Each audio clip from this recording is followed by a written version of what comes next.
தமிழ்நாட்டில் மட்டுமல்ல இந்தியா முழுவதிலும் உள்ள கிராமப்புற மக்களுடைய வாழ்வாதாரத்தை, மாநிலங்களின் நிதி கட்டமைப்பை, உள்ளாட்சி அமைப்புகளின் சுய சார்புத்தன்மையை, கிராமப்புற மகளிருக்கான வேலை வாய்ப்பை குலைக்கும் வண்ணம் ஒன்றிய அரசு தலைமையில் நிறைவேற்றியுள்ள மகாத்மா காந்தி ஊரக வேலை உறுதி திட்டத்திற்கு மாற்றாக கொண்டு வந்துள்ள புதிய திட்டம் குறித்து இந்த பேரவையில் தங்கள் அனுமதியோடு சில முக்கிய விவரங்களை தெரிவிக்க விரும்புகிறேன். மாண்புமிகு பேரவைத் தலைவர் அவர்களே, தமிழ்நாட்டில் உட்கட்டமைப்பு வசதிகளை ஏற்படுத்தும் திட்டமாக இருந்தாலும், நலிவுற்ற மக்களின் வாழ்வாதாரத்தை உயர்த்தும் திட்டமாக இருந்தாலும், அனைத்து திட்டங்களும் இது மாநில அரசினுடைய திட்டம், ஒன்றிய அரசின் திட்டம் என்ற பாகுபாடு இல்லாமல் திறம்பட செயல்படுத்தி வருகிறது.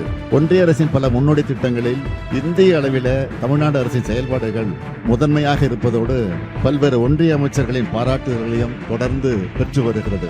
இருப்பினும் ஒன்றிய அரசு தமிழ்நாட்டை வஞ்சிப்பதையே கொள்கையாக கொண்டுள்ளது என்பதை நாம் தொடர்ச்சியாக கண்டு வருகிறோம். எந்த ஒரு ஒன்றிய அரசின் திட்டமானாலும் பணி முன்னேற்றத்திற்கு ஏற்ப நிதி விடுவிப்பதை செய்யாமல் உடனடியாக நிதி விடுவிப்பதை வேண்டுமென்றே தவிர்த்து காலதாமதத்தை ஏற்படுத்தி தமிழ்நாட்டின் வளர்ச்சியில் மாற்றாந்தாய் மனப்பான்மையோடு ஒன்றிய அரசு தொடர்ந்து செயல்பட்டு வருகிறது. மகாத்மா காந்தி தேசிய ஊரக வேலை உறுதி திட்டத்திலும் கடந்த ஆண்டுகளை ஒப்பிடுகையில் 2025-26 ஆண்டில் தொழிலாளர் மதிப்பீடு மற்றும் நிதி ஒதுக்கீடு மிகவும் குறைவாகவே வழங்கப்பட்டுள்ளது.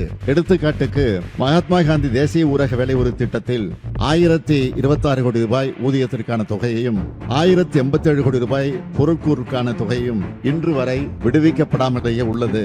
ஒவ்வொரு ஆண்டும் இதே நிலைதான்.